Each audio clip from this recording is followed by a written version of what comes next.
انسان گناہ کا ارادہ کرتا ہے، اللہ اس وقت بھی جانتے ہیں۔ گناہ کے لیے قدم اٹھاتا ہے، اللہ اس وقت بھی جانتے ہیں۔ گناہ کی پلاننگ کرتا ہے، اس وقت بھی جانتے ہیں۔ جب مرتکب ہو رہا ہوتا ہے گناہ کا، اللہ اس وقت بھی دیکھ رہے ہوتے ہیں۔ تو یہ احساس تو پھر بہت خوبصورت احساس ہے، ان مادی چیزوں کی نسبت بہت بلند، چنانچہ اس کو کہتے ہیں ایمان۔ نبی علیہ السلام نے صحابہ کو ایمان سکھایا تو ان کو اللہ رب العزت کی صفات بتلائیں اور ان کے دل میں یہ بات اچھی طرح رچا دی کہ اللہ ساتھ ہے، وہ دیکھتا بھی ہے، وہ سنتا بھی ہے، وہ جانتا بھی ہے۔ اب ان چار باتوں نے صحابہ رضوان کو ایک ایسا ایمان عطا کر دیا کہ وہ فرشتوں کی جیسی زندگی گزارنے والے بن گئے تھے۔ کھرے لوگ، جو من میں تھا وہی سامنے تھا۔ نفاق ختم ہو گیا، درنگی ختم ہو گئی، گناہ معاشرے سے ختم ہو گیا، ہر ایک کی زندگی میں سچ آ گیا۔ چنانچہ ایک حکم ملتا تھا، سب عمل کرتے تھے۔ مشہور واقعہ ہے کہ ایک بستی میں سے گزرتے ہوئے جو امیر لشکر تھے، انہوں نے دیکھا کہ بعض عورتیں نیم برہنہ لباس پہن کر کھڑی ہیں، تماشے دیکھ رہی ہیں۔ تو انہوں نے اعلان کروا دیا، قل للمؤمنین یغضوا من ابصارہم۔ ایک اعلان پر پورے کے پورے لشکر کے لوگوں نے اپنی نگاہوں کو نیچے کر لیا اور شہر میں سے گزر گئے۔ جب واپس گھروں کو پہنچے تو لوگوں کو بتایا کہ جی ہمیں امیر نے حکم دیا، ہم نے سر جھکا لیے۔ تو پوچھنے والے نے پوچھا کہ یہ بتاؤ کہ وہاں کے مکان سنگل سٹوری تھے یا ڈبل سٹوری تھے؟ تو اس نے جواب دیا کہ جب آنکھیں ہی نیچے جھکا لیں تو ہمیں مکانوں کی بلندی کا بھی نہیں پتا۔ یہ ایمان ایسی عجیب چیز ہے۔ چنانچہ نبی علیہ السلام صحابہ کو اس بات کی تعلیم دیتے تھے، تلقین فرماتے تھے کہ ہمارا پروردگار ان صفات کے ساتھ متصف ہے، لہذا ہمیں قیامت کے دن اس کے سامنے پیش ہونا ہے۔ دنیا میں رہتے ہوئے تم اس کے حکموں کے مطابق زندگی گزارو گے تو تم کامیاب ہوگے۔ چنانچہ صحابہ رضوان کے سامنے گناہ کے مواقع آتے تھے۔ ایک صحابی مسلمان ہوئے تو مسلمان ہونے سے پہلے مکہ مکرمہ کی ایک عورت کے ساتھ ان کے تعلقات تھے۔ کافی دنوں کے بعد مکہ مکرمہ جانے کا موقع ملا۔ قدرتاً عشاء کے بعد یہ وہاں سے گزر رہے تھے کہ اس عورت نے دیکھ لیا۔ اس نے کہا، ابو مرشد، بڑا عرصہ ہوا تمہیں دیکھے ہوئے، آج تو حامد بھی گھر پہ نہیں، تم آ جاؤ اپنا کام سمیٹ کے اور ہم اکٹھے رہیں گے۔ فرمایا کہ نہیں، میں نہیں آؤں گا۔ اس نے کہا، تم وہی ہو نا جو مکہ کی گلیوں میں میری یاد میں پھرا کرتے تھے، آنکھوں میں آنسو ہوتے تھے، تمنائیں کرتے تھے کہ میں تمہاری بات کا جواب دوں؟ میں وہی ہوں۔ کہنے لگے، تم وہی ہو، میں وہ نہیں ہوں۔ تمہیں کیا ہو گیا؟ کہنے لگے، اب میں کلمہ پڑھ چکا ہوں، اب اگر تو مجھے گناہ کی دعوت بھی دے گی تو میں تیری طرف آنکھ اٹھا کے نہیں دیکھوں گا۔ اس نے زبردستی کرنے کی کوشش کی، چونکہ وہ تو پہلے سے تعلق رکھتی تھی، انوالو ہوئی تھی۔ تو جیسے اس نے ہاتھ اٹھانے کی کوشش کی تو فرمایا کہ پیچھے ہٹو ورنہ میں اپنی تلوار سے تمہاری گردن کو اڑا کے رکھ دوں گا۔ یہ کیا ایمان تھا کہ جس نے 100% ان کو گناہوں سے روک لیا۔ تو دین اسلام کی یہ خوبصورتی ہے کہ ایک ایسے معاشرے کو جنم دیا، ہر بندہ قانون کا پابند، ہر بندہ اللہ کے حکم کے مطابق زندگی گزارنے والا۔ اس لیے صحابہ رضوان کے زمانے میں دروازوں پہ تالے نہیں لگائے جاتے تھے۔ یہ کنڈیاں لگانے کا رواج اور تالوں کا رواج تو بعد میں پڑا ہے، اس وقت کہاں رواج ہوتے تھے؟ ایسا امانت کا زمانہ تھا، دیانت کا زمانہ تھا کسی بندے کی زمین چیز گر جاتی تھی، ایک ایک مہینہ وہیں پڑی رہتی تھی، اس کو اٹھانے والا کوئی نہیں ہوتا تھا، حتیٰ کہ ایک بندے کا کمبل گرا، اس کے اوپر بارش بھی ہوئی، آندھی بھی چلی، کسی نے ہاتھ نہیں لگایا، جس کا گرا تھا وہ تقریباً 1 سال کے بعد اسی طرف سے گزرا تو اس نے کمبل کو وہاں پڑے دیکھا، ہاتھ لگایا تو وہ اتنا بوسیدہ تھا کہ پرزے پرزے ہو چکا تھا، 1 سال تک اس کو کسی نے ہاتھ نہیں لگایا۔ ایک عورت یمن سے چلتی ہے اور مدینہ طیبہ پہنچتی ہے، اکیلی ہے، جوان العمر ہے، مال بھی اس کے پاس ہے۔ اب اکیلی عورت پیدل کتنا چلتی ہوگی یا سواری پہ کتنا سفر کرتی ہوگی؟ ایک دن میں 20 میل، تو 20-25 میل جس نے سفر کرنا ہو اس کو ہزاروں میل سفر کرنا پڑے تو کتنے دن لگیں گے؟ راستے میں کبھی آبادی میں سوئے گی، کبھی ویرانے میں سوئے گی، اس کو تو کہیں بھی وقت آ سکتا ہے دن اور رات کا۔ تو وہ جب مدینہ طیبہ پہنچی تو عمر رضی اللہ عنہ نے بلا کے پوچھا کہ تم نے اکیلے سفر کیوں کیا؟ اس نے اپنی مجبوری بیان کی۔ تو عمر رضی اللہ عنہ نے ایک بہت خوبصورت سوال پوچھا کہ تم عورت زاد ہو، اور عورت کو بہت پتہ چلتا ہے کہ مرد مجھے کس نگاہ سے دیکھ رہا ہے، تم نے یمن سے مدینہ کا سفر کیا، تم نے ان لوگوں کو کیسے پایا؟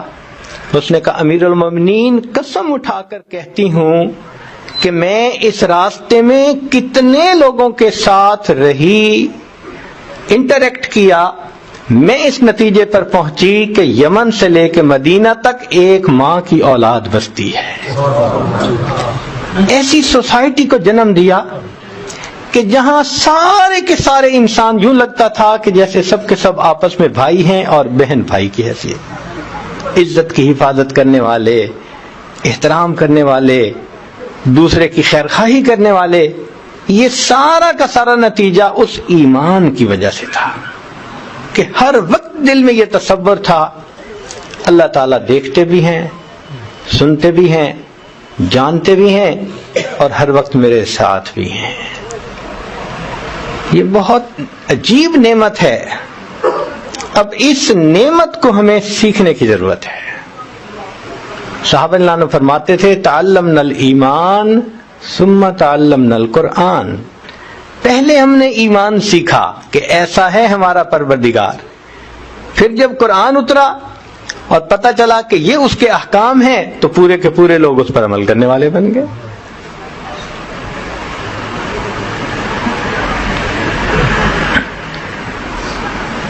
تو ہمیں بھی اپنے اس ایمان پر بہت زیادہ محنت کرنے کی ضرورت ہے۔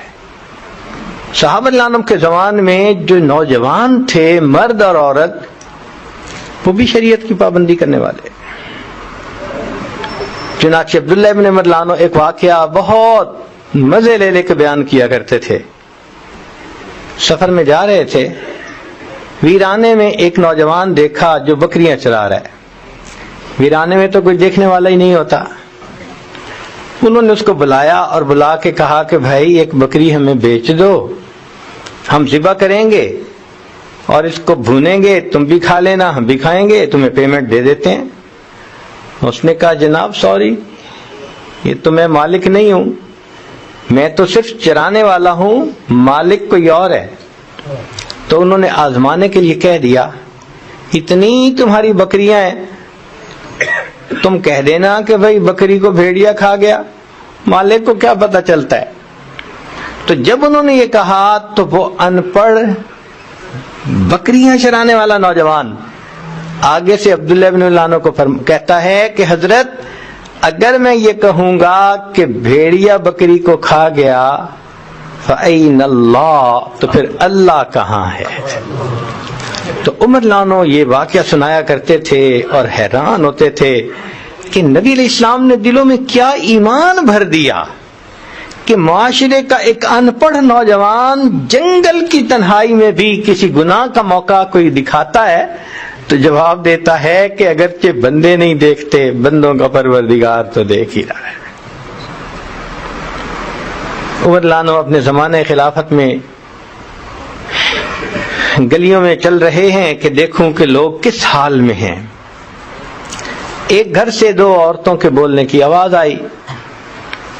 ذرا قریب ہو کے سنا کیا بول رہی ہیں. تو ایک بڑی عمر کی عورت کہہ رہی تھی بچی کو کہ بکری نے دودھ دے دیا؟ اس نے کہا دے دیا. پورا دیا یا کم دیا؟ اس نے کہا کم دیا ہے.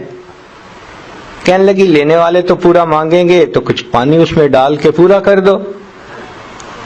لڑکی نے کہا کہ میں تو پانی نہیں ڈالوں گی، عمر لانو نے منع کیا ہے. تو بوڑھی عورت نے آگے سے کہہ دیا کہ عمر لانو کوئی دیکھ تو نہیں نہ رہے. تو لڑکی نے جواب دیا کہ عمر لانو نہیں دیکھتے، عمر کا پروردگار تو مجھے دیکھتا ہے. ینگ بلڈ، گرم خون، جن کے لیے گناہ کرنا بہت آسان ہوتا ہے، ایمان نے ان کو بھی باندھ کے رکھ دیا کہ موقع ہونے کے باوجود وہ سوچتے بھی نہیں تھے. عمر لانو اتنا خوش ہوئے کہ پھر آپ نے اس بچی کا رشتہ اپنے بیٹے کے لیے مانگا اور پھر ان کی شادی کر دی. تو جس دور میں نوجوان بچے اور بچیوں کی یہ کیفیت ہو، ذہنی کیفیت ہو کہ اللہ دیکھتا ہے، اللہ جانتا ہے، اللہ سنتا ہے، اللہ ہمارے ساتھ ہے. یہ جو چار خاص باتیں ہیں نا، ان کی عجیب انسان کی زندگی میں اس کی تاثیر ہوتی ہے. مثال کے طور پہ جس کو یہ پتا ہے کہ اللہ جانتا ہے کہ میرے ساتھ کیا ہو رہا ہے، وہ پھر اللہ کے سوا کسی اور سہارے کے پیچھے نہیں بھاگتا. وہ سب سہاروں کو توڑ دیتا ہے، وہ سب سہاروں کو چھوڑ دیتا ہے، اس لیے کہ وہ جانتا ہے کہ اللہ میرے اس حال میں مجھے دیکھ رہے ہیں، جانتے ہیں. اور اس کی دلیل سیدنا ابراہیم علیہ السلام کا واقعہ کہ دیکھو ان کو آگ میں ڈالنے کا فیصلہ ہوا. اتنی بڑی آگ تھی کہ قریب کوئی جا نہیں سکتا تھا. ان کو جھولے میں بٹھایا گیا کہ جھولے سے ان کو دور سے پھینکیں گے. جب جھولے میں بٹھا دیا گیا اور ان کو آگ کی طرف پھینک دیا گیا تو ظاہر کے سارے اسباب ختم ہو چکے تھے. اس وقت جبریل علیہ السلام نے اللہ رب العزت کی بارگاہ میں عرض کی، اللہ آپ نے میرے ذمے لگایا ہوا ہے کہ میں نے آپ کے انبیاء کی مدد کرنی ہے اور آپ کے خلیل کو آگ میں ڈالا جا رہا ہے، کیا میں مدد کروں؟ تو فرمایا ہاں قبول کرتا ہے تو کرو. تو جبریل علیہ السلام آئے. احادیث میں لکھا ہے ابراہیم علیہ السلام جھولے اور آگ کے درمیان ہوا میں تھے، جیسے ایک بندہ گرنے کے لیے دور جا رہا ہوتا ہے. جبریل علیہ السلام آئے اور آ کے کہا اے اللہ کے خلیل، اللہ کا حاجہ، کیا آپ کو میری ضرورت ہے؟ اب فرشتہ آ کے پوچھ رہا ہے، مگر ایمان دیکھیے کہ کیسا مضبوط تھا. ابراہیم علیہ السلام نے اس سے مدد نہیں مانگی. یہ توحید تھی ان کے دل میں کہ سب سہاروں کو توڑ دیا تھا اور سب سہاروں کو چھوڑ دیا تھا. جواب میں کہا کیا مجھے اللہ اس حال میں دیکھ رہے ہیں، جانتے ہیں جو میرے ساتھ ہو رہا ہے؟ تو جبریل علیہ السلام نے جواب دیا جانتے ہیں. فرمانے لگے حسبی من سؤالی علمہ بحالی، کہ یہ علم کہ اللہ میرے حال کو جانتا ہے، اس چیز نے مجھے دوسرے سے غیر سے سوال کرنے سے روک دیا. مجھے تیری مدد کی کوئی ضرورت نہیں. جب سب سہاروں کو توڑ دیا اور پھر ان کو آگ میں گرایا گیا، اللہ فرماتے ہیں قلنا یا نار کونی بردم وسلام علی ابراہیم، اے آگ میرے ابراہیم پر ٹھنڈی سلامتی والی بن جا. تو انسان کا ایمان، اس کو توحید خالص نصیب ہو جاتی ہے. وہ ادھر ادھر کسی کی طرف نظر اٹھا کے نہیں دیکھتا. کیوں؟ وہ جانتے، جب اللہ جانتے ہیں کہ میں اس حال میں ہوں، لہذا اس پر کتنے بڑے سے بڑے امتحان کیوں نہ آئیں، وہ ان امتحانوں کو آسانی سے بھگت جایا کرتا ہے، سب تکلیفوں کو برداشت کر لیتا ہے. کیوں؟ اللہ تعالیٰ مجھے دیکھ رہے ہیں اس حال میں نا. جب وہ اس حال میں مجھے دیکھ رہے ہیں تو میں بندہ ہوں، میں اس حال پہ راضی ہوں. تو اس بات کا احساس رہنا کہ اللہ میرے حال کو جانتے ہیں انسان کو غیر کے در پہ جانے سے بچا لیتا ہے، موحد بنا دیتا ہے، پکا کر دیتا ہے توحید کے اوپر۔ دوسری بات کہ اگر انسان کو یہ علم ہو کہ اللہ میرے ساتھ ہیں تو پھر اس کو کوئی گھبراہٹ ہی نہیں ہوتی، چاہے وہ تنے تنہا ہی کیوں نہ ہو۔ اور اس کی دلیل قرآن عظیم الشان میں سے سیدنا موسیٰ علیہ السلام، ہارون علیہ السلام اپنی قوم کو لے کے دریائے نیل کے کنارے پہنچے، پیچھے سے فرعون اپنے لاؤ لشکر کو لے کے آ گیا۔ عجیب صورتحال ہے، آگے پانی کا دریا اور پیچھے فرعون کی فوج کا دریا۔ قال اصحاب موسیٰ انا لمدرکون، کہا موسیٰ علیہ السلام کے صحابہ نے اب ہم دھر لیے گئے، ٹریپ ہو گئے۔ اس وقت جب کوئی نکلنے بھاگنے کی جگہ نظر نہیں آتی تھی، نہ جائے ماندن نہ پائے رفتن، اس وقت ایک یقین بھری آواز اٹھی اور سیدنا موسیٰ علیہ السلام نے فرمایا ان معی ربی سیہدین، کلا ہرگز نہیں، میرا رب میرے ساتھ ہے، وہ ضرور میرے نکلنے کے لیے کوئی میری رہنمائی فرما دے گا۔ تو دیکھو چاروں طرف سے انسان گھرا نظر آتا ہے، لیکن یہ یقین ہونا کہ میرا رب میرے ساتھ ہے اس کو مضبوط کر دیتا ہے، اور وہ اس وقت بھی ایمان کے اوپر قائم ہوتا ہے۔ یہ احساس ہونا کہ اللہ سن رہا ہے میری بات کو اور دیکھ رہا ہے میرے حالات کو، اس کا یہ فائدہ ہوتا ہے کہ انسان پھر دین کی بات بڑے یقین کے ساتھ کرتا ہے۔ چنانچہ رب کریم نے موسیٰ علیہ السلام کو حکم دیا کہ اذهب انت واخوک بآیاتی ولا تنیا فی ذکری، آپ اپنے بھائی کو لے کے جائیں، میرے یاد سے غافل نہ ہوں۔ تو موسیٰ علیہ السلام کے دل میں نا خوف سا تھا، اس لیے کہ وہ فرعون کی بڑی اسٹیبلشڈ حکومت تھی اور ان سے ایک بندہ غلطی سے قتل ہو چکا تھا، تو وہ گھبراتے تھے کہ اب میں واپس جاؤں گا تو انہوں نے تو میرے قتل کے پروگرام بنائے ہوئے ہیں، تو کیا بنے گا۔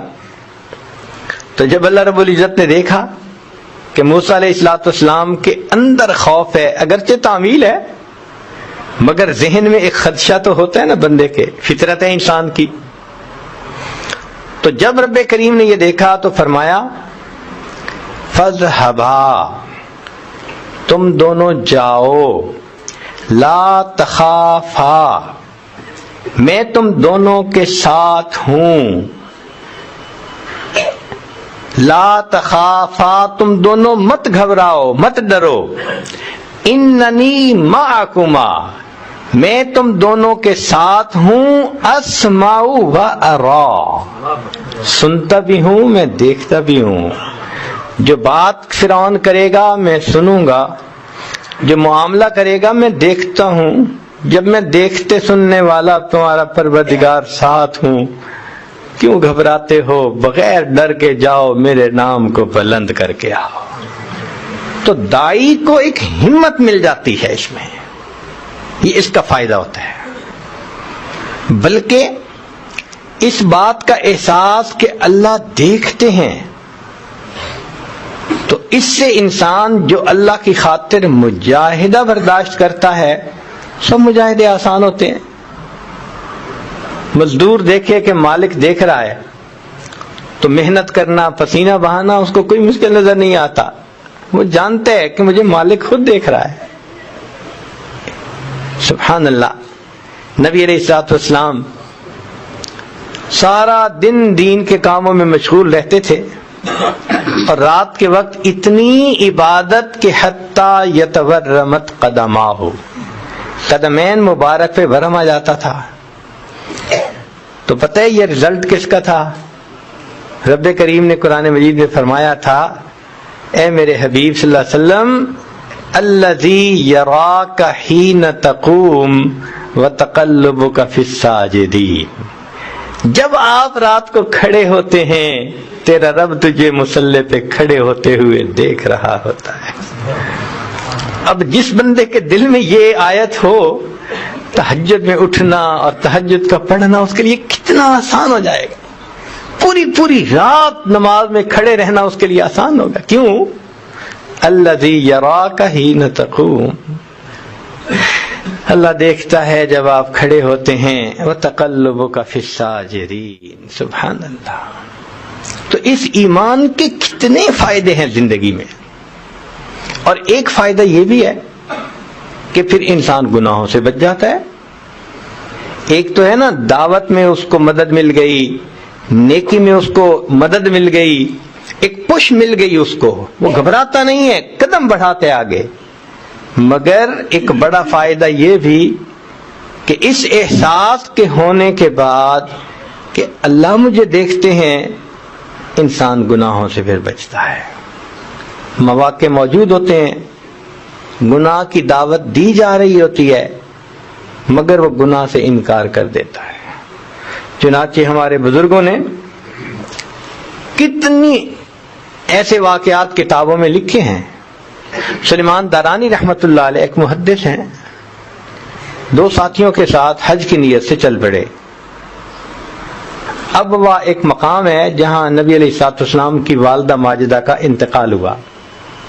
یہ لوگ وہاں پہنچے تو انہوں نے سوچا کہ دیکھو ہمارے پاس جو کھانا تھا نا، را مٹیریل، وہ ختم ہو چکا اور آگے کافی آگے تک ہمیں پھر نہیں ملے گی کوئی چیز.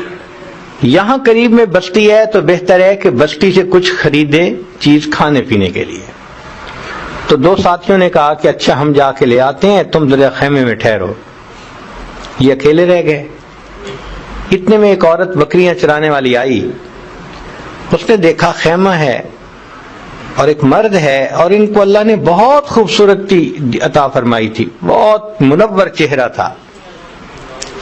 تو وہ قریب ہوئی اور اس نے کہا مجھے سیراب کر دو. تو یہ سمجھے کہ شاید اس کو کھانے پینے کی ضرورت ہے، تو انہوں نے روٹی اٹھائی، کچھ پانی لیا، کھا پی لو. جب وہ دینے لگے تو تب اس نے وضاحت سے بات کی کہ نہیں، جو عورت مرد سے چاہتی ہے مجھے وہ چاہیے.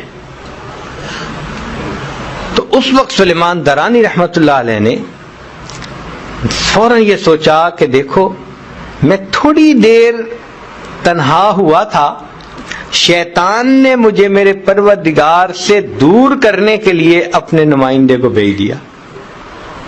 شیطان نے مجھے میرے پروردگار سے دور کرنے کے لیے اپنا نمائندہ بھیج دیا. چنانچہ انہوں نے رونا شروع کر دیا کہ شیطان ابھی بھی میرے پیچھے لگا ہوا ہے. اب ان کو روتا دیکھ کے عورت بھی رونے لگ گئی اور بھاگ گئی. اس کو شرم آئی. یہ روتے روتے سو گئے. جب سو گئے تو کہتے ہیں کہ خواب میں ان کو یوسف علیہ السلام کی زیارت نصیب ہوئی. تو سلیمان دارانی رحمت اللہ علیہ بڑے خوش ہوئے کہ مجھے آپ کی زیارت نصیب ہوئی، اور آپ نے تو بڑا ہی کمال کیا کہ پھر اس نے کہا تھا عورت نے، عزیز مصر کی بیوی نے، کہ ہی تلک، اور آپ نے کہا تھا معاذ اللہ، بچ گئے. تو جب انہوں نے یہ بات کی تو اس پر یوسف علیہ السلام نے جواب دیا میں تو اللہ کا نبی تھا اور میرے ساتھ اللہ کی حفاظت تھی، مدد تھی، یہ اتنی بڑی بات نہیں تھی. مزے کی بات تو یہ ہے کہ تم نے ولی ہو کر وہ کام کیا جو کام وقت کا نبی ہو کر کیا کرتا ہے.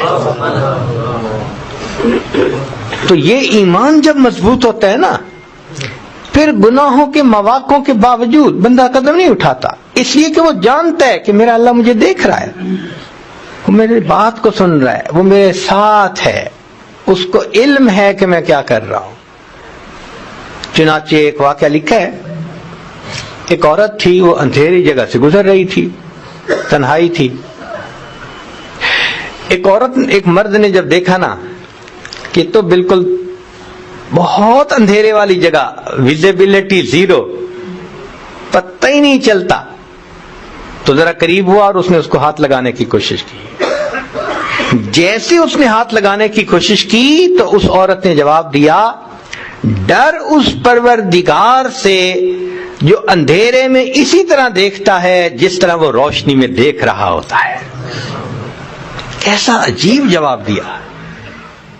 یعنی عورت کا ایسا یقین بنا ہوا تھا اس اندھیرے میں جہاں کوئی ادھر ادھر دیکھنے والا نہیں، وہ کہتی ہے کہ ڈر اس پروردگار سے جو اندھیرے میں اسی طرح دیکھتا ہے جس طرح کہ وہ روشنی میں دیکھا کرتا ہے۔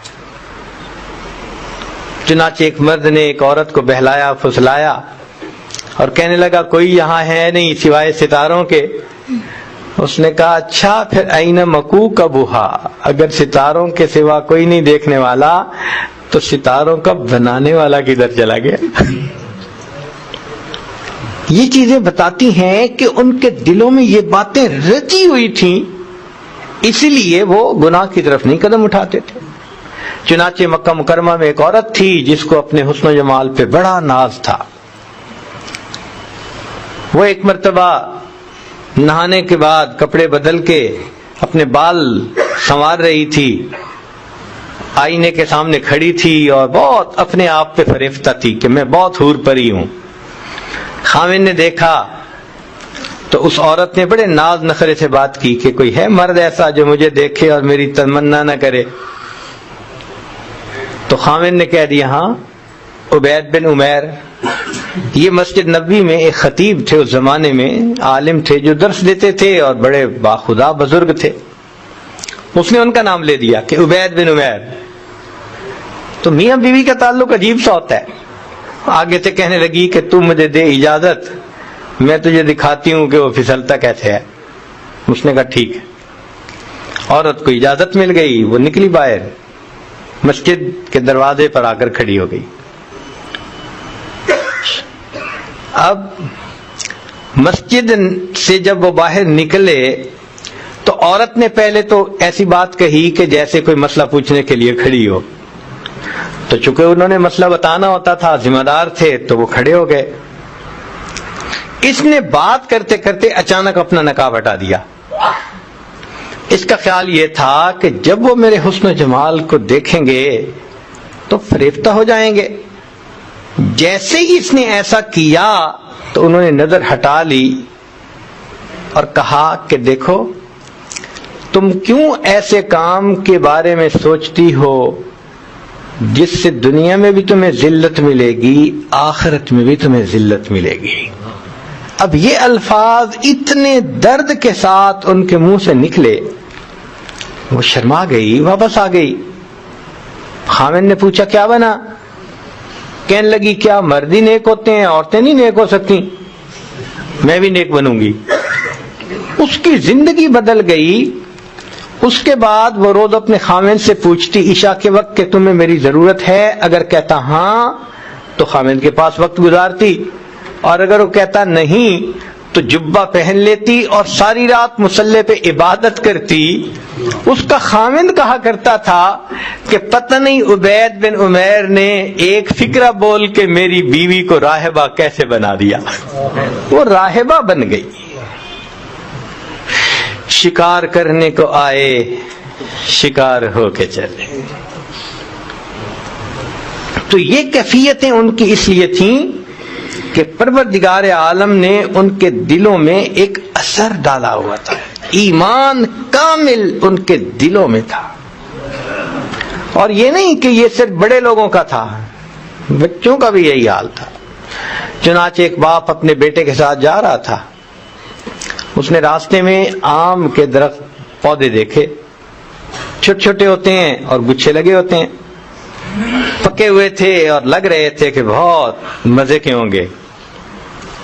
تو والد نے اپنے بیٹے کو کہا بیٹے تم یہیں ذرا رک جاؤ راستے پہ، اور میں باغ میں جاتا ہوں اور ایک اچھا پکا ہوا خوشہ توڑ کے لاتا ہوں، اور اگر کوئی آئے ادھر ادھر سے تو ذرا آواز دے دینا، میں آ جاؤں گا۔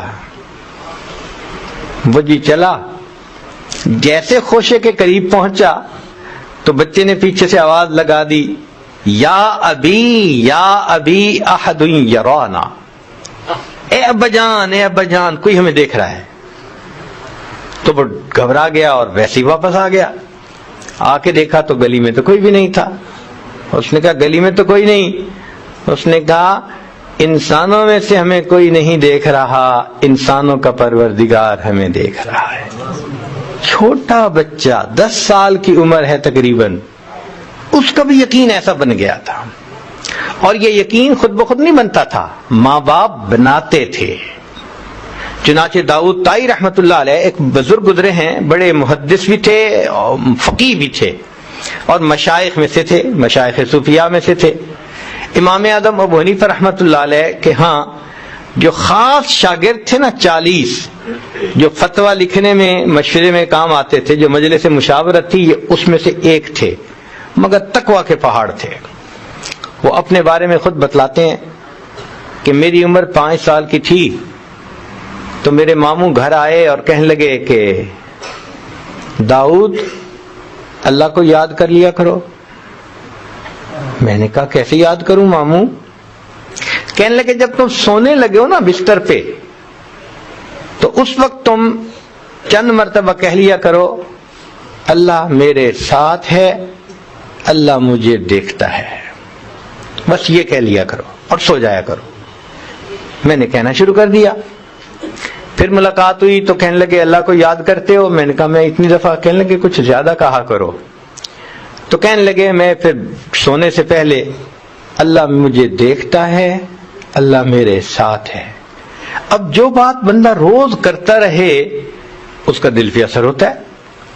وہ کہتے ہیں کہ میں بچہ تھا, اس لفظ کے بار بار کہنے سے میرے دل میں اللہ کا ایسا استحضار آ گیا کہ بچپن سے دل سے یہ خواہش نکل گئی کہ میں نے کوئی نافرمانی کرنی ہے. اللہ اکبر, بچپن سے ان کا یقین بنایا کرتے تھے. ہمارے مشائخ, ان کی خانقاہوں میں جو لوگ آتے تھے اور ان کے پاس وقت گزارتے تھے, وہ بھی تو یہی کام کرتے تھے. مشائخ چشت سبق کہتے ہیں اللہ حاضری اللہ ناظری اللہ معی. اللہ حاضر ہے, اللہ مجھے دیکھتا ہے, اللہ میرے ساتھ ہے. تو مقصود تو وہی ہے. تو یہ جو سبق سکھائے گئے ان کا بنیادی مقصد کیا تھا کہ دل میں اللہ تعالیٰ کے استحضار کو پیدا کر دینا. جب یہ استحضار پیدا ہو گیا پھر انسان گناہ نہیں کر سکتا, پھر گناہوں سے جان چھوٹ جاتی ہے, پھر گناہ کی طرف آنکھ اٹھا کے بھی نہیں دیکھتا انسان. ایسے اس کے دل کی کیفیت ہو جاتی ہے. چنانچہ ایک بزرگ تھے تو ان کے پاس ایک نوجوان آئے اور انہوں نے دوسرے دن ہی ان کو خلافت دے دی. بہاؤدین زکریا ملتانی رحمت اللہ علیہ ہمارے قریب میں ایک بزرگ گزرے ہیں, بہت بڑے بزرگوں میں سے. تو جب ان کو خلافت مل گئی تو باقی جو وہاں پرانے رہنے والے لوگ تھے ان کو عجیب لگا. تو ان میں سے ایک دو نے حضرت سے بات کہی کہ حضرت ہمیں تو اتنے سال گزر گئے یہاں آئے ہوئے, ہم پر تو یہ رحمت کی نظر نہ اٹھی, اور وہ تو 2 دن پہلے آیا اور اس کے اوپر اتنی مہربانی. حضرت ہم بھی تو پڑے ہیں راہوں میں. جب اس نے یہ بات کی تو شیخ نے کہا کہ اچھا میں تمہیں اس کا جواب کسی وقت سمجھاؤں گا. اب 2-4 دن گزر گئے تو کرنے والے بھی بات بھول گئے تھے. اللہ کی شان کے مہمان آ گئے اور ان کے لیے مرغی ذبح ہونی تھی, چند مرغیاں. تو حضرت نے وہ معترضین جو تھے نا ان کو بلایا اور ان کو مرغی بھی دی اور ان کو چھری بھی دی, اور اس بندے کو بھی دی مرغی اور چھری. اور ان 4-5 جو بھی تھے ان کو کہا بھائی جاؤ ان کو ایسی جگہ ذبح کر کے لاؤ جہاں کوئی نہ دیکھتا. وہ لوگ گئے, کوئی دیوار کے پیچھے بیٹھ کے ذبح کر رہا ہے, کوئی درخت کے پیچھے بیٹھ کے ذبح کر رہا ہے, سب ذبح کر کے لے آئے. تھوڑی دیر کے بعد وہ نوجوان آیا تو دیکھا کہ مرغی بھی زندہ ہے اور آنکھوں میں آنسو بھی ہے. تو شیخ نے پوچھا کیا ہوا؟ حضرت آپ نے شرط لگائی تھی ایسی جگہ ذبح کرو جہاں کوئی نہ دیکھتا ہو, میں جہاں بھی گیا میرا پروردگار مجھے دیکھ رہا تھا. تو شیخ نے ان لوگوں کو سمجھایا کہ دیکھو اس نوجوان کے قلب کی یہ کیفیت تھی جس وجہ سے اس کو میں نے یہ نعمت جلدی عطا کر دی ہے۔ تو اس ذکر اور مراقبے کا بنیادی مقصد یہی کہ ایمان مضبوط ہو جائے، پھر انسان کی زندگی گناہوں سے پاک ہو جاتی ہے۔ آج چونکہ ہم محنت نہیں کر رہے، آج گناہوں کا کرنا بہت آسان بن گیا۔ اب آپ یہ نہ سوچئے کہ یہ ایمان مل گیا تو بس انسان عورت سے متعلقہ گناہ سے بچ جائے گا، نہیں، سارے گناہوں سے بچ جائے گا۔ ہر گناہ سے نہ دھوکہ دے گا، نہ جھوٹ بولے گا، نہ کسی کا برا سوچے گا، اس لیے کہ اس کو پتا ہوگا کہ جو میں سوچ رہا ہوں، جو میں کر رہا ہوں، میرا رب مجھے دیکھتا بھی ہے اور جانتا بھی ہے۔ اللہ اکبر کبیرہ۔ چنانچہ اللہ کے خوف سے گناہ کو چھوڑ دینا یہ اللہ رب العزت کو بہت پسندیدہ ہے، اور یہ احساس دل میں ہونا کہ مجھے قیامت کے دن جواب دہ ہونا پڑے گا، انسان پھر کوئی ایسا کام نہیں کرتا۔ کتابوں میں لکھا ہے کہ امیر شاہ ایک علاقے کا بادشاہ گزرا ہے، اس نے تفریح کا پروگرام بنایا کہ میں جنگل میں جاتا ہوں اور شکار کھیلوں گا۔ اس کے ساتھ پولیس بھی تھی، 3 دن اس کا وہاں سٹے تھا۔ اب پولیس والوں کو ایک گائے وہاں نظر آئی جو چر رہی تھی، تو انہوں نے دل میں سوچا کہ بھائی کوئی اس کا مالک تو قریب نظر نہیں آتا، تو یہ شاید بغیر مالک والی گائے ہے۔ انہوں نے اس کو ذبح کر لیا پکڑ کے اور اس کو گوشت بھون کے کھا لیا۔ وہ گائے تھی ایک بوڑھی عورت کی۔ جب گائے واپس نہ آئی شام کو تو وہ اپنی کوٹھری سے نکلی، ڈھونڈتے ڈھونڈتے پتہ چلا کہ جی گائے تو پولیس والوں نے کاٹ دی، ذبح کر دی اور کھا بھی لی۔ تو اس نے کہا کہ جی میرا تو گزارا ہوتا تھا اس کے دودھ دہی پہ، اب آپ لوگوں نے اگر ایسا کیا تو مجھے پیسے دے دیں، میں کوئی اور گائے خرید لوں۔ انہوں نے پیسے بھی نہ دیے۔ اس نے کہا اچھا پھر مجھے بادشاہ سے ملاقات کروا دو، میں اس سے پیسے لے لیتی ہوں۔ تو انہوں نے کہا نہیں، ہماری نوکری چلی جائے گی۔ انہوں نے بادشاہ سے بھی نہ ملنے دیا۔ وہ بڑی پریشان کہ اب میں کروں تو کیا کروں۔ کسی سے اس نے مشورہ پوچھا تو انہوں نے مشورہ دیا کہ دیکھو بادشاہ نے 3 دن کے بعد واپس اپنے گھر جانا ہے، اور راستے میں ایک دریا پڑتا ہے اور اس کے اوپر ایک ہی پل ہے، دوسرا کوئی راستہ ہے ہی نہیں، تم وہاں چلی جاؤ۔ جب بادشاہ کی سواری پل سے گزرنے لگے تو تم کھڑی ہو جانا اور بادشاہ کو روک کر اپنی بات کر دینا، بادشاہ تمہیں گائے کی قیمت دے دے گا۔ وہ بڑھیا وہاں پہنچ گئی۔ اب تیسرے دن جب امیر شاہ اس جگہ پر آیا، اللہ اکبر، تو پل سے گزر رہا تھا، بڑھیا اٹھی اور اس نے اس کے گھوڑے کی لگام کو پکڑ لیا، کھڑا کر لیا۔ تو امیر شاہ نے پوچھا اماں کیوں میری سواری کو کھڑا کیا؟ تو اس پر اس بڑھیا نے کہا کہ امیر شاہ میرا اور تیرا ایک معاملہ ہے، میرا اور تیرا ایک معاملہ ہے، یہ پوچھ رہی ہوں کہ اس پل پہ فیصلہ کرنا چاہتا ہے یا قیامت کے دن پل صراط پہ فیصلہ کرنا چاہتا ہے۔ کہتے ہیں جب بڑھیا نے یہ بات کی امیر شاہ کانپ گیا، نیچے اترا، اماں کیا بات ہے؟ اس نے پورا واقعہ سنایا۔ امیر شاہ نے 7 گایوں کی قیمت دی اور دیکھے کہا اماں اسی پل پہ معاف کر دینا، پل صراط پہ میں جواب دینے کے قابل نہیں۔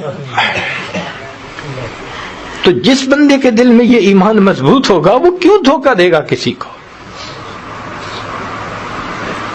تو اس ایمان کی مضبوطی کا اثر پوری زندگی میں آتا ہے، کسی ایک چیز میں نہیں آتا، ہر کام میں یہی کیفیت ہوتی ہے اس کی۔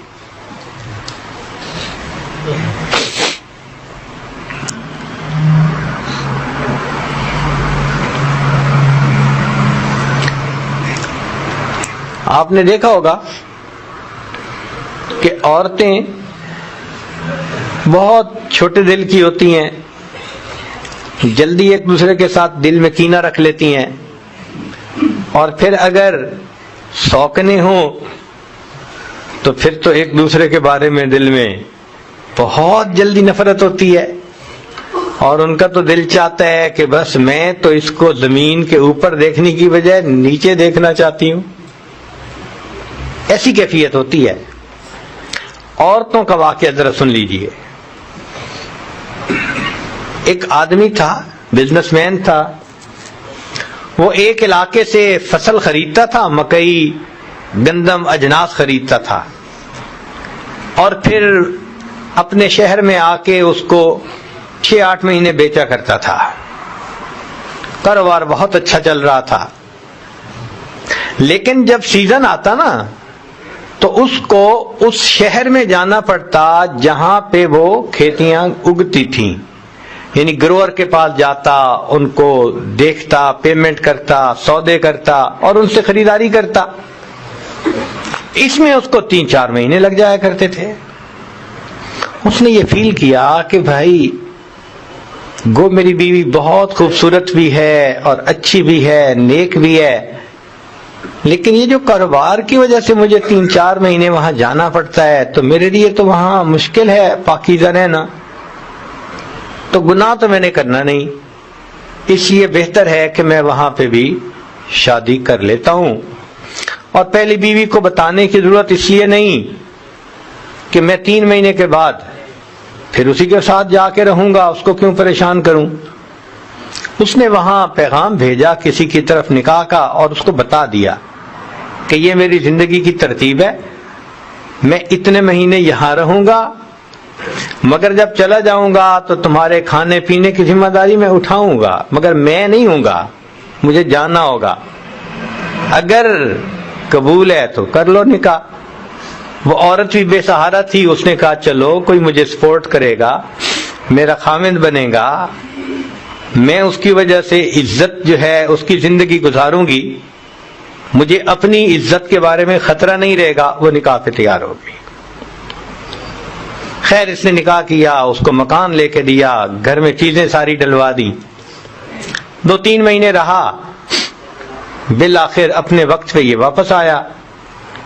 اب عورت اس معاملے میں بہت سمجھدار ہوتی ہے، اس کے آتے ہی اس عورت نے اندازہ لگا لیا بدلے بدلے میرے سرکار نظر آتے ہیں۔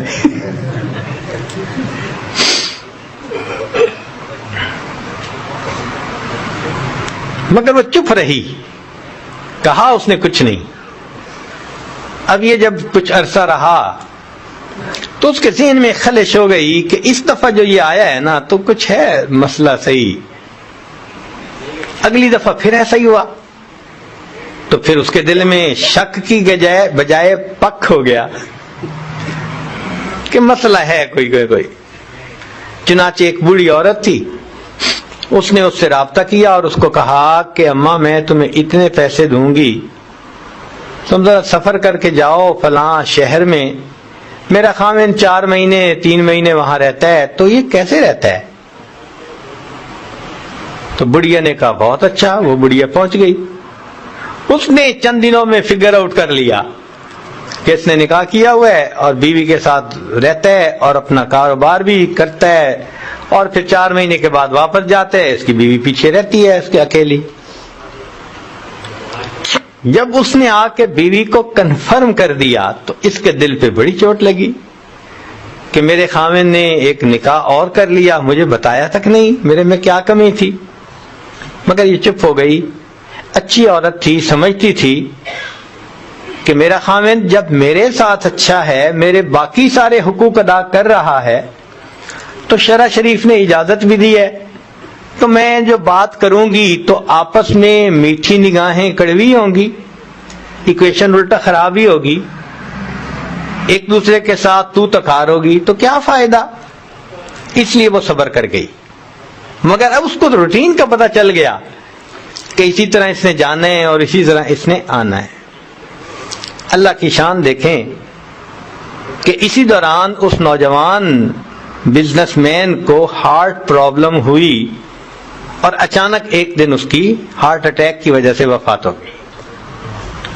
اب جب وفات ہو گئی تو سب رشتہ دار اکٹھے ہوئے، خیر کا زمانہ تھا. انہوں نے کہا بھائی اس کی میراث جو ہے تقسیم کرو، حقداروں کو دو. اب اس کے جب سارے مال کو اکٹھا کیا گیا اور لوگوں میں تقسیم کیا گیا تو اس کی بیوی کا جو حصہ نکلا وہ کہیں 4 بوریاں دینار کی تھیں. چاندی کے دینار ہوتے تھے، بوری بھر گئی دینار سے، دوسری بوری بھر گئی تھی، 4 بوریاں اس عورت کے حصے میں نکال دیں اور مال کو تقسیم کر دیا. اب عورت اپنے گھر میں بیٹھی سوچ رہی ہے، کسی کو پتہ نہیں کہ اس کی بیویاں کتنی تھیں، سب ایک سمجھتے تھے، اور مجھے تو کنفرم ہے کہ بیویاں ایک نہیں، بیویاں 2 تھیں. لہذا یہ جو 4 بوریاں ملی ہیں یہ سب میری نہیں، اس میں اس دوسری بیوی کا بھی حصہ ہے. ایمان دیکھو کیا نعمت ہے کہ یہ 4 دینار کی جو بوریاں ہیں یہ میرا نہیں ہے سب حصہ. کوئی بندہ بشر اور نہیں جانتا تھا. عورت نے کہا مجھے تو پتہ ہے نا. لہذا اس نے اسی عورت کو بلایا اور بلا کے کہا کہ میں تمہیں اتنے پیسے دوں گی اجرت، تم کسی مرد کو لے لو، مزدور کو، اور یہ 2 بوریاں اٹھوا کے لے جاؤ، اور اس کی جو بیوی ہے نا وہاں اس کو جا کے اس کی اطلاع بھی دو کہ خاوند فوت ہو گیا، اور بتاؤ کہ اس عورت نے تمہارا حصہ یہ 2 بوریاں دینار میراث میں سے بھیجا ہے. چنانچہ وہ بڑھیا لے کے چلی گئی. جب گھر پہنچی تو اس عورت کو ملی اور اس نے اس کو اطلاع دی کہ جی تمہارے خاوند کی تو اس طرح وفات ہو گئی اچانک. اب اس بات کو سن کے تو وہ بہت روئی، بہت روئی. جب کافی رو لیا، تھوڑا صبر ہوا، تو اس وقت اس بڑھیا نے اس کو کہا کہ دیکھو اس کی جو پہلی بیوی ہے نا اس کے حصے میں 4 بوریاں آئی تھیں، مگر اس کو پتہ چل گیا تھا کہ تم بھی اس کی بیوی ہو، لہذا اس نے 2 بوریاں تمہارا حصہ تمہیں بھیجا ہے. اس پر وہ اور بھی کچھ روئی کہ اس کی بیوی کتنی اچھے اخلاق والی اور کتنی دیندار عورت تھی کہ کسی کو پتہ نہیں، اور اس نے 2 بوری دینار کی مجھے بھیج دی. تو پھر جب رو کے تھوڑا صبر ہوا تو کہنے لگی کہ اچھا میں بھی آپ کو اجرت دوں گی، آپ یہ 2 بوریاں لے جائیں اور اس پہلی کو واپس پہنچا دیں. 2 بوریاں لے جائیں اور پہلی کو واپس پہنچا دیں. اس نے کہا کیوں؟ کہنے لگی اس لیے کہ لاسٹ ٹائم میرا خاوند جب یہاں سے جدا ہونے لگا تھا، کوئی تکرار ہو گئی تھی، ایکسچینج آف ورڈز ہو گئے تھے، جس پر اس نے مجھے طلاق دے دی تھی، اور یہ بات میرے سوا کوئی نہیں جانتا، میں اس کی بیوی نہیں ہوں، لہذا یہ دینار کی بوریاں پہلے کا حق بنتا ہے. تصور کر سکتے ہیں ہم کہ انسان اتنا بھی عظیم بن جاتا ہے، ایسے فرشتہ صفت بن جاتا ہے، اس کے اخلاق میں، معاملات میں اتنی پاکیزگی آ جاتی ہے. اللہ اکبر کبیرہ. یہ دین اسلام کا حسن ہے کہ ایمان بندے کے اندر جب بھرتا ہے تو یہ دیکھنے میں انسان ہوتا ہے، حقیقت میں یہ فرشتوں سے بھی آگے بڑھ جاتا ہے. فرشتوں کو دکھانا تھا، بشر ایسے بھی ہوتے ہیں. اللہ تعالیٰ بھی فرشتوں کو دکھاتے ہیں کہ دیکھو فرشتے تم بھی غور کرو، میرے بندے ایسے بھی ہوتے ہیں. سبحان اللہ. من کو صاف کر دیا، تن کو صاف کر دیا. تو اس ایمان کو ہم مضبوط کرنے کی کوشش کریں. پروردگار عالم ہمیں اپنے ایمان کو مضبوط سے اثبت بنانے کی توفیق عطا فرمائے، اور جو گناہ ہم کر چکے اللہ ہمیں دنیا میں ہی اس سے سچی پکی توبہ کرنے کی توفیق عطا فرمائے. وآخر دعوانا ان الحمد للہ رب العالمین.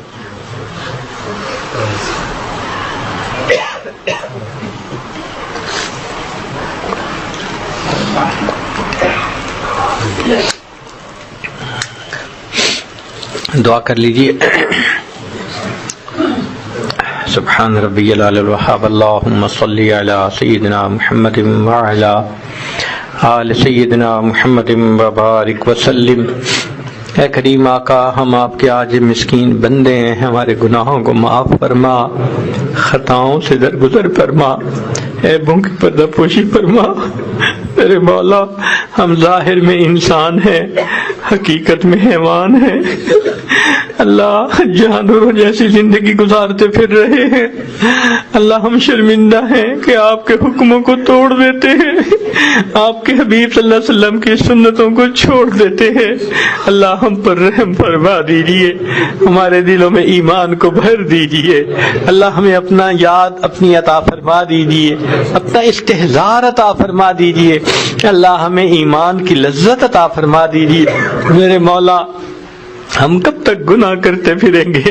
عمر گزرتی جا رہی ہے، ہمیں ایمان حقیقی کی حلاوت عطا فرما دیجیے. اللہ، دو رنگی سے بچا لیجیے، اللہ دوغلی زندگی سے بچا لیجیے. اے کریم، رحمت کا معاملہ فرما دیجیے. اللہ، ہماری ان دعاؤں کو اپنی رحمت سے قبول فرما. میرے مولا، آپ جانتے ہیں آپ کے سامنے کوئی جھوٹ نہیں بول سکتا. ہم رات توبہ کرتے ہیں، دن میں توڑ بیٹھتے ہیں، اور دن میں توبہ کرتے ہیں، رات کو توڑ بیٹھتے ہیں. ایک قدم آگے بڑھنے لگتے ہیں، نفس شیطان ہمیں کئی قدم پیچھے دھکیل دیتے ہیں. میرے مولا، ہم پر رحم فرما دیجیے. اللہ، دنیا میں کوئی لٹا پٹا انسان ہو، دیکھنے والوں کو اس پہ ترس آتا ہے. اے اللہ، ہم لٹے پٹے ہیں، شیطان نے بدعمالیاں کروا کے ہماری نیکیوں کو لوٹ لیا، حسد کے ذریعے لوٹ لیا. میرے مولا، ہم پر رحم کی نظر ڈال دیجیے، کرم فرما دیجیے. اللہ، ہم درنگی کی زندگی نہیں گزارنا چاہتے، پاکیزہ رہنا چاہتے ہیں. اللہ، ہمیں وہ قوی ایمان دے دیجیے، گناہوں سے ہماری حفاظت کر دیجیے، گناہوں سے ہمارا پیچھا چھڑا دیجیے. اللہ، ہم پر رحمت کی نظر فرما دیجیے. اے کریم، ہم پر کرم کی نظر فرما دیجیے. اللہ، بچہ جب نجاست میں لترا ہوتا ہے تو ماں اس بچے کو پھینک نہیں دیتی، چھوڑ نہیں دیتی، سمجھتی ہے یہ تو نادان ہے، بیٹا تو میرا ہی ہے. وہ بچے کو دھو لیتی ہے، سینے سے لگا لیتی ہے. اللہ، ہم بھی تو گناہوں کی نجاست میں لتڑے ہوئے ہیں، ہمیں اپنے در سے دور نہ کیجیے، ہمیں اپنے در سے دھکے نہ دیجیے. اے اللہ، ایک رحمت کی نظر ڈال کے ہمیں دھو لیجیے، اپنی رحمت کی چادر میں جگہ عطا فرما دیجیے. اللہ، ہم پر رحمت کی نظر فرما دیجیے. اللہ، آپ کے پیارے یوسف علیہ السلام کریم تھے، انہوں نے بھائیوں کو معاف کرتے ہوئے کہا تھا، لا تثریب علیکم اليوم، آج تمہارے اوپر کوئی گناہ نہیں، میں نے تمہیں معاف کر دیا. چنانچہ آپ کے پیارے حبیب صلی اللہ علیہ وسلم بھی کریم تھے، انہوں نے فتح مکہ کے دن قریش مکہ کو یہی الفاظ کہے تھے، لا تثریب علیکم اليوم. اللہ، آپ سب کریموں سے بڑے کریم ہیں، اور آپ کو اپنی شان کریمی پہ بڑا ناز ہے. آپ نے جا بجا قرآن میں تذکرہ کیا، میں بڑا کریم ہوں. میرے مولا، اپنے کرم کا اظہار فرما دیجئے. آج آپ بھی یہ کہہ دیجئے، لا تثریب علیکم اليوم اذهبوا انتم الطلقاء. اے کریم، مہربانی کر دیجئے، معاف کر دیجئے، توبہ قبول کر لیجئے. اللہ، ہمارے اندر سے کھوٹ نکال دیجئے، پیشانی کے بالوں سے پکڑ کے اللہ ہمیں اپنے راستے میں کھینچ لیجئے، اور گناہوں سے ہماری جان چھڑا دیجئے. اللہ، ہماری ان دعاؤں کو اپنی رحمت سے قبول فرما. جو مانگا عطا فرما، جو مانگنا چاہیے تھا نہیں مانگ سکے وہ بھی عطا فرما. جسمانی بیماریوں کو دور فرما، روحانی بیماریوں کو دور فرما. اٹکے کاموں کا ہونا آسان فرما، الجھے کاموں کو اپنی رحمت سے سلجھا. پوری دنیا میں جہاں مسلمان پریشان ہیں، اللہ سب کی پریشانیوں کو دور فرما. دور قریب سے جو مرد آئے ہیں، یہ گھروں میں عورتیں اگر آواز سن رہی ہیں، سب کے دلوں کی نیک مرادوں کو پورا فرما. صلی اللہ تعالی علی خیر خلقہ سیدنا محمد وآلہ واصحابہ اجمعین برحمتک یا ارحم الراحمین.